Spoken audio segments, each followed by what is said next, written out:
Ladies and gentlemen, welcome to tonight's feature show.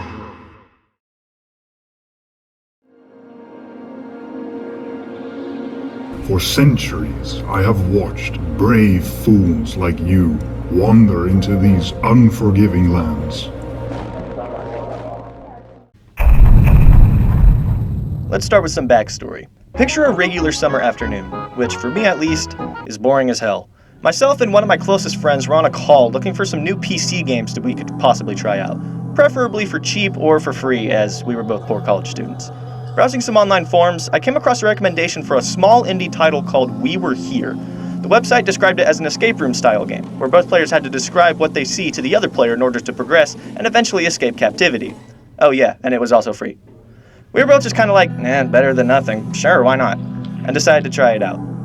Over the course of the next 4 hours or so, we went on to beat the game 3 times, unlocking all the Steam achievements in the process, absolutely geek out over the game's story and ending, and discovered that the game had 3 sequels, proceeding to buy each and every one of them.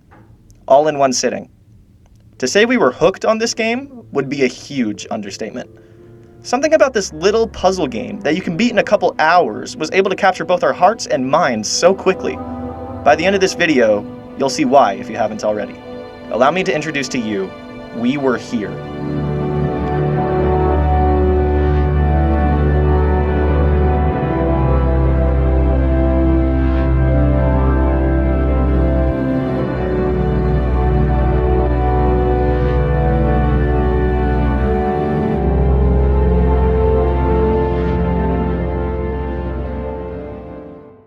Now, before I proceed any further, it is very important that I let all of you know that throughout this video, I will be spoiling pretty much everything that this game has to offer, including the solutions to most of, if not all, the puzzles in the game.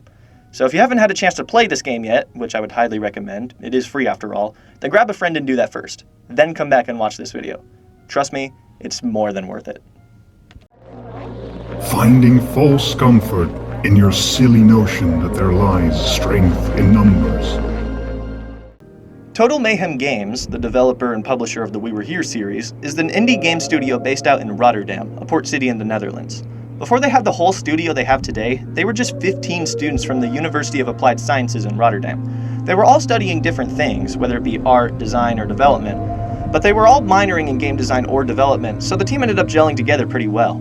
They were able to finish their first game after working on it full-time in just 14 weeks, and the result of their efforts was the first We Were Here game, released on February 3rd, 2017 on Steam. It didn't take too long for the game to amass a small but dedicated international fan base, so they decided to pursue the opportunity in front of them and live out their dream of designing and publishing video games, and since then, their team has grown a ton. So let's take a deep dive into the game that helped jumpstart the up-and-coming Total Mayhem games. But like the weak-minded sheep you are, you got separated from your flock. We Were Here is an asymmetrical cooperative puzzle game, meaning that the two players will not have the same experience while playing. For almost the entire game, the two players will be in completely different rooms, requiring them to describe what it is they're seeing to each other in order to put the pieces together and progress. This is a formula that other games have used before, but We Were Here uses 2 unique gameplay elements that makes it stand out from other games in the genre. First off, before you even enter the game, each player is set as either the explorer or the librarian.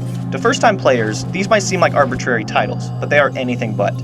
For the majority of the game, the explorer is the one running around through the various rooms, solving the puzzles and getting closer to the exit of the castle, while the librarian is in one large room with access to a ton of information right from the beginning, including the solutions to many of the puzzles the explorer is going to encounter. Only after reaching certain points in the game will the librarian gain access to new areas and reveal more information to give to the explorer. This means that in order to progress, the explorer has to describe the puzzle that they need to solve, and the librarian then has to figure out what information to give back to the explorer in order to lead their teammate to the solution. This is where the second main gameplay element comes into play, the voice chat. Throughout the entire game, the only method of communication you have with the other player is a simple walkie-talkie. This means you are required to use a push-to-talk system, and you can't hear anything your partner is saying while you have your talk button pushed down. On the surface, this seems really insignificant and not worth drawing attention to, but I feel it adds another layer of cooperation that you and your partner must have in order to progress smoothly. Communication isn't nearly as easy as just being in a call with someone, and you need to make sure that you've heard everything your partner has to say before you go and try to reply. This will definitely separate the teams who are just good at puzzles from those who know how to really work together and communicate effectively. These two elements combine to make We Were Here a rather unique experience, at least compared to most other puzzle games I've played recently. They add to the challenge, as you never quite feel like you're getting 100% of the necessary information, which can often lead to players just making guesses without full confidence. But fortunately, this is the kind of game that allows you to make those mistakes and learn from them, with a few exceptions which I'll get to later. Oblivious to the horrors that lie beyond these time-worn doors, you wandered into my lair. Another one of the game's biggest strengths is the atmosphere and ambiance. While I wouldn't call We Were Here a horror game, there's definitely a lingering feeling of danger throughout the entire game. Something about making your way through this abandoned castle in the dark without ever knowing what's coming next is something that'll definitely stick with both players, especially the explorer. There are even a few sections of the game where the explorer might see something moving in the shadows, only to never be seen again. Or perhaps the most obvious example, this creepy marionette bastard that will kill you if you get too close and haunt your nightmares for the next week! I will admit that this novelty will wear away after a while, especially if you ever get stuck on a tedious puzzle, but there is one thing that always helps reinforce this tense feeling, and that's the music. This game has a very small and simplistic soundtrack, but it is put to perfect use throughout the game. I'll be honest, I'm not the biggest fan of the title theme, but it does give you that nice sense of adventure, and will definitely be nostalgic to players when they return to the first game after completing all the others. It definitely was for me at least. The intro cutscene theme and the background music you'll hear at the beginning of the game, however, are two of my favorite songs in the game. They are both very similar, so I'll talk about them both at the same time. They definitely add several layers to that creepy atmosphere created by the rooms of the castle, while also providing a sense of cautious curiosity. They're both interesting pieces to listen to, especially with everything happening in the background, and as much as they'll add to the creepy vibe of the castle and the potential danger of the situation, they'll also make the players want to explore more. Both tracks manage to push the players to proceed, but with caution, and that to me is nothing short of brilliance from the composer. The last song I want to talk about is the last song in the game, from near the end of the game, during the final puzzle, when this bitch makes his entrance. It's a textbook creepy music box song, but goddamn does it fit here, especially with the sound design that comes from the puzzle itself. Overall, the soundtrack is especially simple, only a small handful of tracks, but since they fit so perfectly, that's not a bad thing. Every one of them adds to the ambiance created by the rest of the game's environment, which as a whole is a pretty strong aspect of the game for me. Story-wise, this game sure does have a story. It's mostly told through the intro and outro cutscenes, however, it all seems rather vague. All the information you get before gameplay starts is, you and a team of explorers are exploring a dense snowy landscape, but it's hard to see through the blizzard-like snowfall, so you shoot off a flare and in the light you see a castle in front of you. Just as you and your partner enter the castle, something or someone knocks you both out and locks you in different parts of said castle. Not exactly a Stephen King novel, but sure, it works. As you go through the game, the story really takes a back seat. Not much of what you do throughout the game tells you much about anything in the story to any capacity. You'll encounter a lot of things that look like they could tell a story, such as numerous paintings that could resemble what the castle used to stand for, and some stained glass window art in the librarian's room, but these aren't really much to go off of. The only time this game decides to give you some actual storyline is towards the end of the game, when you and your partner both end up on opposite sides of the haunted theater. You'll learn that the castle once ruled over a happy kingdom, until one day, the king went crazy, went on a rampage, and killed as many people as he could, including the queen, and now the players currently stand in the remains of the castle he once ruled. Though not a lot, it's certainly enough to get you asking questions, such as what drove the king insane, or what the hell is going on with this creepy marionette son of a bitch following me around? But the game sure doesn't give you any of those answers, leaving the players to just grasp at straws for deeper explanations. By far the most impactful part of the story for most their first time through is the ending. You end up in the same room as your partner with the exit in sight. However, only one of you is allowed to escape while the other has to remain trapped in the castle. The game then poses the question of whether or not it would or should be possible for both of you to escape. Ultimately, all amounts attempt to nothing. My first time through this game, the realization that we both couldn't escape was a really tough pill for me to swallow. My partner and I spent a good couple minutes looking for a hidden switch, another pressure plate, something. But that's just how the game goes. No matter how many times you beat the game, you have to pick which person gets to escape and which person gets left behind. So yeah, the story definitely isn't the main focus of the game, but what story there is rather interesting, and since this is a puzzle game above all else, the lack of story and the ending are perfectly justified in my eyes. Will you prove yourselves to be wolves in sheep's clothing? Or will you perish like all the other sheep before you? Speaking of, since this is a puzzle game after all, how about we finally take a look at some of the puzzles in the game? After all, this will most certainly be the main thing that you base your opinion of the entire game on. Throughout the game, both players will have to tackle 7 puzzles, all varying in concept as well as difficulty, which in my opinion is definitely better than if they all felt the same or were the same difficulty. Because of the variance, there will inevitably be some puzzles that you can brush past rather easily, and others that will make it seem like passing several kidney stones would be a less painful way to spend your time. In order to do every puzzle in the game justice, let's go over them in order of appearance, both from the perspective of the explorer and the librarian. This one time, I will let you see through my eyes what challenges they endure inside. Pay close attention, for one day you might find yourselves in their shoes. Puzzle 1. Between the Eyes. After regaining consciousness, the explorer will find himself in a dark room, with nothing they can really interact with other than a locked door. After picking up the walkie-talkie on the table and reaching out to the librarian, they will encounter text sprawled out on the wall written in blood that reads, "The answer lies," as well as 11 different symbols on various bricks, with 2 colored gemstones or eyes towards the top of the wall. The librarian, on the other hand, will wake up in a semi-lit room full of knickknacks and eerie decor. The walkie-talkie will be found on a table underneath the windows. There will be text written rather boldly near the communication device that reads, "Between the Eyes." In order to solve this puzzle, the 2 players are expected to combine the text in blood to form the sentence, "The answer lies between the eyes." The explorer then must tell the librarian what color the 2 eyes on the wall are in front of them. Then the librarian can tell them which 2 symbols correspond with that eye combination. When the explorer interacts with the 2 symbols in the correct order, the door opens and they can progress. In my opinion, this is a great puzzle to start off the game with. Not only does it force the players to get used to the communication with the walkie-talkies, but it perfectly demonstrates that the 2 players will both have to provide information on what they see to the other in order to progress. In my opinion, this game starts off on a very strong note. Puzzle 2. Painting Room. Once the explorer walks through the door, they will immediately see a wall covered in symbols, all slightly more complex than what they just saw in the previous room. They will also see another locked door, as well as a large painting of some weird hybrid animal that looks like the product of a curse. Similarly, there will also be a door opening on the librarian's end, leading to a room full of very similar paintings with plaques underneath featuring symbols. The explorer will have to describe in detail what animal is on the painting in their room. Once the librarian has identified the same painting in their room, they will have to describe the 3 symbols underneath it to the explorer. The explorer will then have to put these 3 symbols underneath the painting in their room in the same order. Once this is achieved, the locked door will open and they can progress.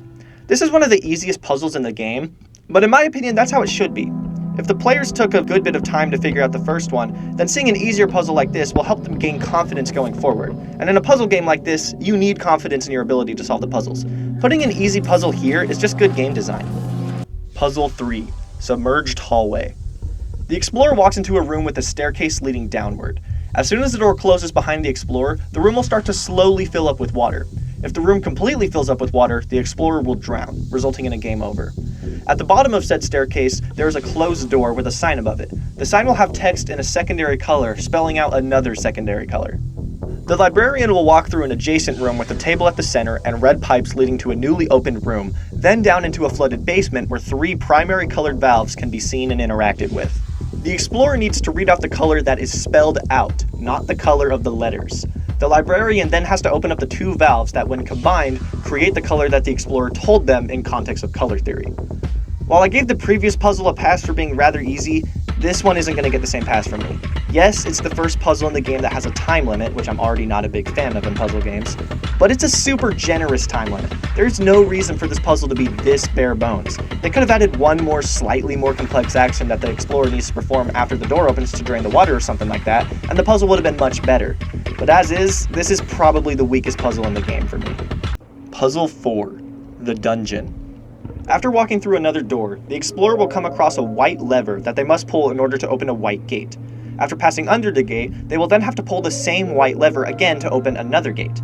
Then they will find themselves standing on top of a compass rose, with a hallway leading to the left or right. They will also see text in blood on the wall that reads, "Bring down the guiding light." In the room the librarian goes through to get to the previous puzzle, there is a table, on which is a map with no labels. If the librarian previously explored in the entirety of the rooms and interacted with everything, they will know that the white switch on the second floor brings down a chandelier over the table where the map is located. The solution here is rather straightforward once both players realize that the switches and gates in the dungeon line up with what the librarian sees on the map. The librarian has to guide the explorer through the dungeon in a way that doesn't lead them to a dead end. The correct path involves starting with the blue switch, then going to the left and hitting the green switch, then looping back to hit the blue switch again, then progressing further to the right to hit the red switch, then coming back and hitting the blue switch one more time on the way to hitting the green switch again. From there, the explorer can walk through the red gate and complete the puzzle. Overall, I like this puzzle a lot. I've always liked puzzles where one person has to navigate another through a maze, and that's pretty much what this is. Plus, after a while of wandering the dungeon, the explorer will start to be able to draw a mental map of where they are, which makes everything easier. Then the librarian could just say, go to the green switch, for instance, and the explorer doesn't need to be told where to turn every step of the way. One of the best perks of having so many steps you have to retrace here. Also, by forcing the explorer to hit the white switch a couple times to raise and lower the white gates before entering the dungeon, it makes the explorer aware of how the levers and gates work, so when they come across a lever or gate in the dungeon, they're much more likely to recognize what it is and what it does. Another well-designed puzzle. The one gripe I did have with this puzzle was even patched out eventually. There used to be a bug in the game where the explorer would occasionally just fall through the floor at certain parts, making the game impossible to complete and forcing a reset. However, I've played through this part of the game at least 7 or 8 times and haven't come across this glitch once, which is why I think it got patched. Either way, this is a great puzzle.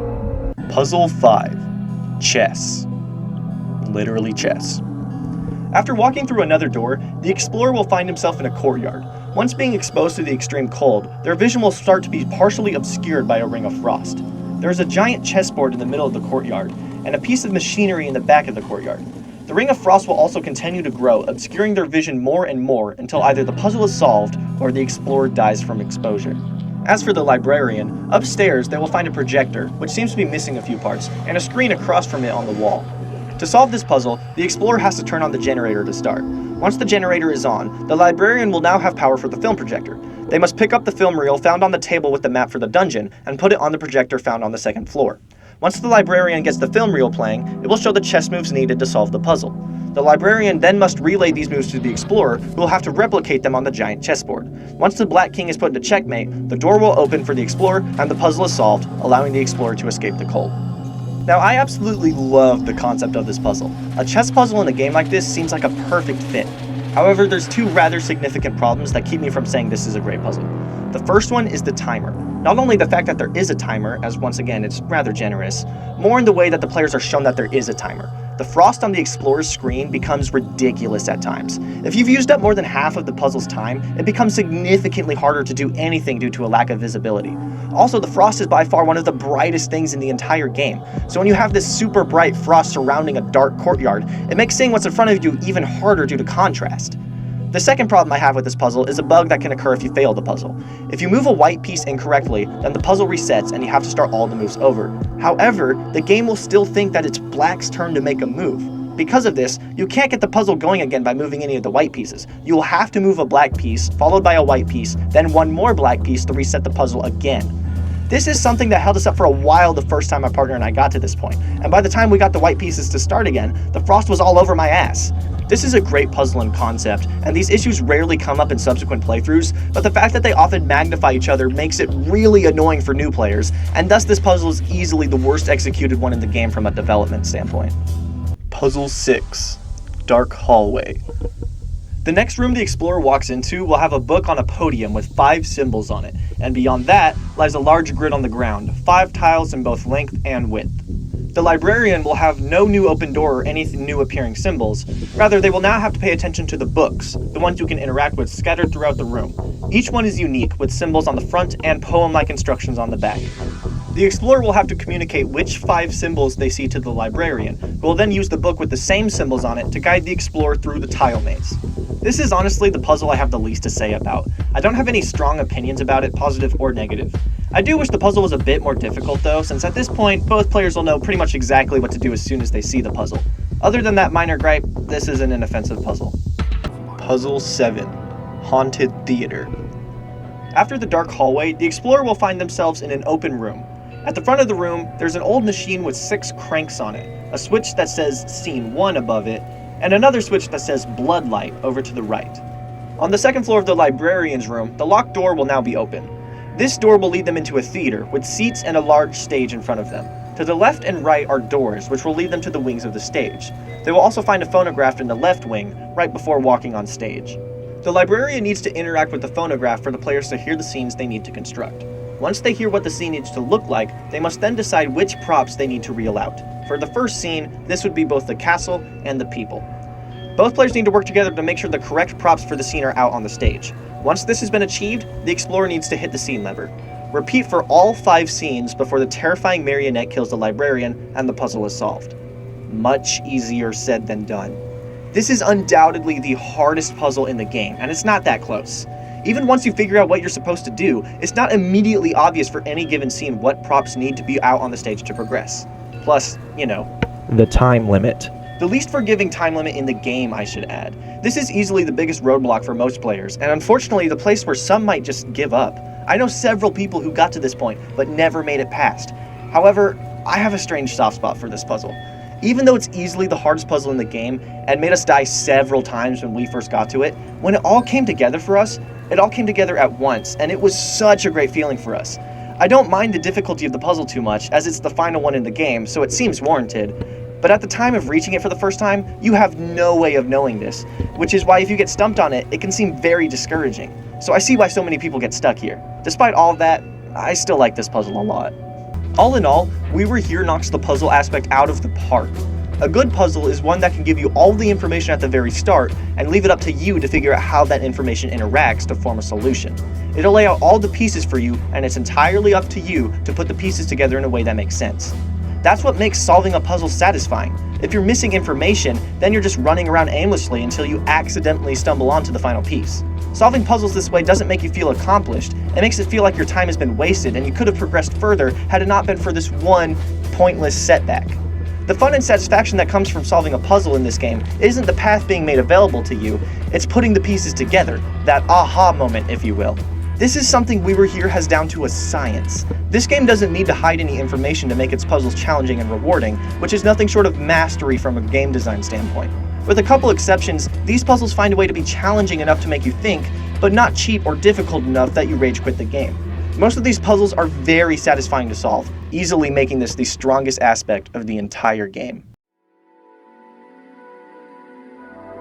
We Were Here is a game that's much greater than the sum of its parts. When compared to a ton of other PC games, it doesn't seem like much, as you can complete it within a couple hours, the graphics aren't top-notch, and the game does have a few minor bugs here and there.